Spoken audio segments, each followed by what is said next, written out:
Okay guys, so ito, share ko lang sa inyo. So yung kanina, di ba, yung first clip na napanood nyo. So, yun yung fast track nung pagbabaklas ng mga kaha ng ADB 160. So ito yung mga nagpaplano mag DIY. Yung gusto mag DIY, mag PMS, preventive maintenance, tapos magpalit ng fuel filter ng mga ADB 160 PCX tsaka Honda Click. Ay hindi, iba pala. Ang Honda Click 160 pala, yung pump niya pala nasa taas. Sorry. Sa mga PCX lang at tsaka ADB to 160. Tsaka PCX 150, 160 para siya. Okay. So ito yung mga kailangan baklasin dito. Yan, buong gilid. Yan. So dati sinama ko to. So ngayon, trinay ko na hindi naalisin. So pwede naman. So kahit di nyo natanggalin yung side cover, tong rear kabilaan. So kailangan nyo lang alisin yung buong side dito, yung footboard, yung front, left and right. So yung pinakita ko kanina, yung tulong side lang to sa may left side do sa pass forward natin na video kasi nga medyo matagal talaga. Yan, tapos aba, so sabay ano rin kasi to, throttle body. Yan. Kung magta-throttle body naman kayo, ito lang, yung upuan lang. Hindi nyo na kailangan alisin yung mga dito, yung sa gilid ng sa footboard. Okay? So kailangan nyo rin pag magpapalit ng fuel filter, ito yung fuel pump. Yan. So kailangan nyo alisin yung battery tray. Bakit kailangan alisin yung battery tray? Mamaya explain ko sa inyo. Okay. So marami kailangan alisin na nakaha. So pati tong yung front left and right. Yan. So talagang medyo maselan lang dahil hindi maiwasan talaga may mga mapipigtas. Okay? Ganun din yung yung grab bar sa likod, alisin din. Kasi kailangan alisin yung grab bar para matanggal yung U-box. Okay. So ito, share ko sa inyo kung ano yung itsura ng yung fuel pump ng mga 160.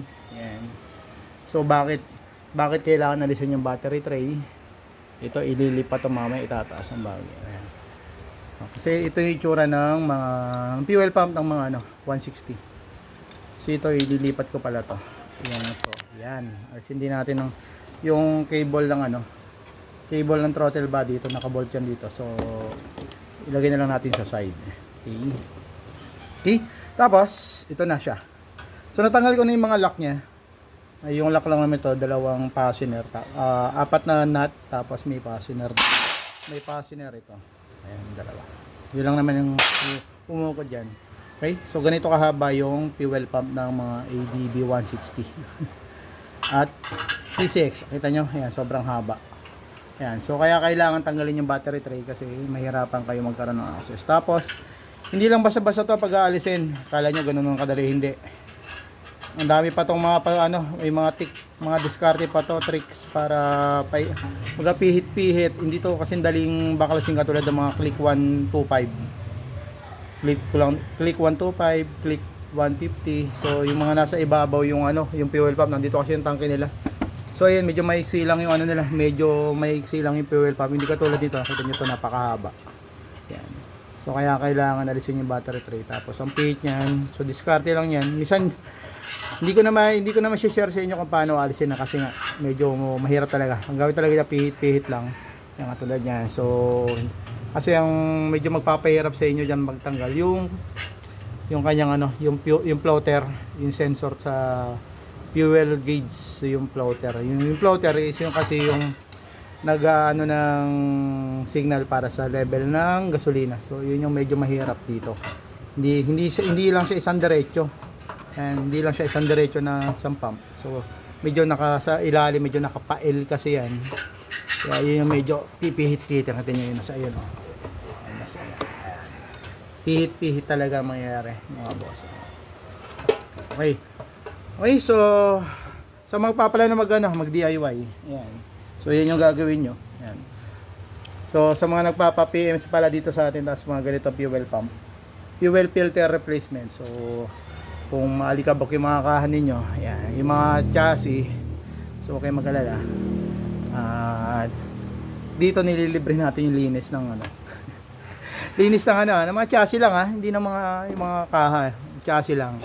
So yung mga alikabok, ayan, so mga Kung may mga konti mga putik-put, ano. So, kasama sa nililinis na yan dito. So, huwag kayong magalala. Libre yan, walang bayad. Hindi na natin sinisingal para sa, ano.